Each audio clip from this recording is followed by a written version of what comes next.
While consumers are used to updating their hardware and software for their consumer electronics devices every year or 2 or 3, long-lived embedded systems, especially specialty systems, can't just do that.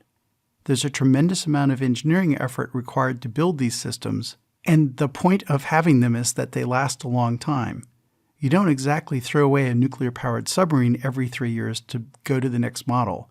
You just don't have enough billions of dollars to do that. This results in situations such as Britain's strategic missile submarines running on Windows XP in 2016, and probably still are.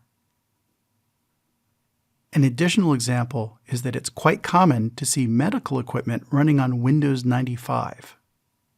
This creates a dilemma for hospitals because Windows 95 is quite vulnerable to security attacks. And, even worse, hospitals typically are not allowed to patch their systems because if you make a change to a system, you have to revalidate safety, and that includes security patches. This results in a real life cycle dilemma.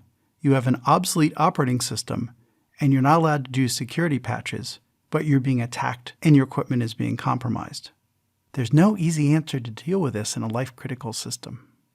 On the other hand, you really wouldn't want to be subject to a piece of medical equipment where software changes have been made willy-nilly and no safety review has been done on those changes to make sure the system's still safe.